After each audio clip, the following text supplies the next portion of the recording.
दोस्तों आज हम सब लॉकडाउन के अंदर अपने घरों में बंद हैं, क्वारंटाइन हम हो रहे हैं। क्वारंटाइन शब्द हमने पहली बार सुना है, अंग्रेजी का शब्द है दोस्तों क्वारंटाइन। हमारे पूर्वज जो इतने अच्छे वैज्ञानिक थे, इतनी अच्छी रिसर्च हमारे लिए करके गए थे, उन सब को मैं आज नई पीढ़ी को दोबारा से याद दिलाना चाहता हूं इस वीडियो के माध्यम से। वीडियो को लास्ट तक देखिए कि हमारे पूर्वज इस आज जो बीमारी आई हुई है, जिसके लिए इतना शोर शराबा हो रहा है, पूरा विश्व लॉकडाउन में है, तो हमारे पूर्वज तो ऐसी बीमारियों के लिए पहले से ही रिसर्च करके चले गए। वो क्वारंटाइन शब्द का मतलब समझते थे। कैसे समझते थे, चलो आपको भी एक नए संदर्भ में आज मैं समझाता हूं। दोस्तों बच्चे के जन्म से लेकर जब किसी भी घर में कोई नया बच्चा जन्म लेता था तो 1 महीने के लिए उस जच्चा बच्चा को घर के अंदर ही क्वारंटाइन करते थे, एक अलग कमरे में रखते थे। और बाहर से आने जाने वाला, उसके मायके से भी कोई व्यक्ति आता था तो उसको भी 5 से 7 घंटे अलग बिठाकर फिर उसके साथ मिलने देते थे। ऐसी हमारी समृद्ध परंपरा थी। और दोस्तों दूसरी बात, जिस घर में बच्चे ने जन्म लिया है उस घर के आस पड़ोस के लोग जब तक उनके घर में हवन यज्ञ होकर शुद्धिकरण नहीं हो जाता था तब तक उनके घर से किसी भी चीज का लेन देन नहीं करते थे। उसको हरियाणवी भाषा में बोलूं तो कहते थे कि स्यावड़ लगी हुई है। जब उनके घर से वो निकल जाती थी तो उसके बाद लेना देना शुरू करते थे। दोस्तों उसके बाद बताता हूं कि हमारे यहाँ तीज त्योहार मनाकर साल में 2 बार कम से कम पूरे घर की चूने से पुताई करते थे, यानी घर को सैनिटाइज करते थे।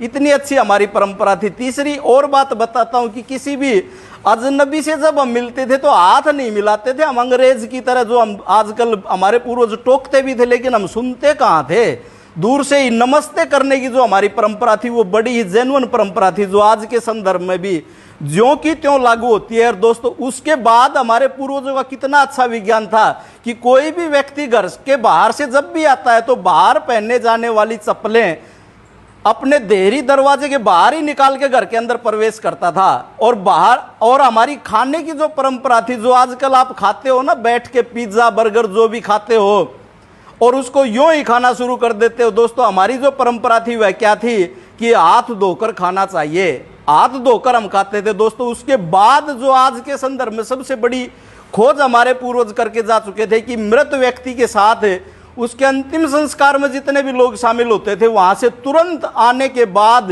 नहाते थे और उन कपड़ों को धोते थे और उसके बाद ही घर में एंट्री करते थे। और घर में पहुंचने से पहले ही, मुझे भी पता है और आप सबको भी पता होगा कि जहां भी हमारा अंतिम संस्कार करने की जो गांव से बाहर जगह होती है उसके पास कहीं ना कहीं पानी की व्यवस्था जरूर होती, वहीं से हाथ धोकर आते थे सभी लोग। और दोस्तों उसके बाद परंपरा थी कि मृत व्यक्ति के जितना भी सामान, यहाँ तक कि उसकी चारपाई भी घर से बाहर निकाल देते हो, तो उसके बिस्तर वगैरह, उनको इस विज्ञान का पता था। और जिस घर में मृत्यु हो जाती थी उस घर में उसके आस पड़ोस के पास परिचित मित्र खाना बनाकर देकर तो आते थे लेकिन उस घर से लेता कोई भी कुछ नहीं था। तो दोस्तों इतनी समृद्ध हमारी परंपरा थी। दोस्तों हमारी खास समृद्ध परंपरा, आप किसी भी गांव के चारों तरफ कोनों पर नजर दौड़ाकर देखिए, जो लोग मांस मछली खाते थे, मीट इत्यादि खाते थे, उनको गांव से बाहर बसाया जाता था। आज भी आप नजर दौड़ा लें, हो सकता है कुछ संदर्भ बदल गया हो, लेकिन उनको इतना अच्छा विज्ञान का पता था, ऐसा वो लोग करते थे। तो दोस्तों हमारे पूर्वजों ने ध्वनि विज्ञान का उन्होंने खोज की थी। जो शंख की ध्वनि बजाते हैं सुबह के समय, शाम के समय जो मंदिरों में ध्वनि बजाई जाती है, और मंदिर की जो घंटियां हैं वो भी एक वायरस को खत्म करने का काम करती है। दोस्तों हमारे घरों में देसी गाय के घी का दीपक जलाया जाता था। बड़ा ही खास विज्ञान था, बड़ा ही खास चीज थी जो वायरस को, जीवाणु को खत्म करने का काम करती थी।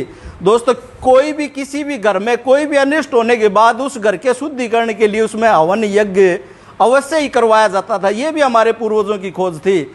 आज इन नियमों को कोई पालन करता है, इनको मानता है। इस कोरोना से पहले की बात बता रहा हूं तो उसको अनपढ़ गंवार जाहिल समझते हैं। हमें बड़ी भारी भूल हमारी थी। दोस्तों हमारी संस्कृति इतनी समृद्ध थी, आओ पुनः लौट चलें, अपनी परंपराओं को, अपनी मान्यताओं को, अपनी संस्कृति को पुनः अपनाएं और आज की इस महामारी को और आगे आने वाले समय में ऐसी महामारी से हम बचे रहें, अपना परिवार बचा रहे, अपनी परंपराओं को अपनाएं। अपनी वाणी को विराम देता हूं। धन्यवाद।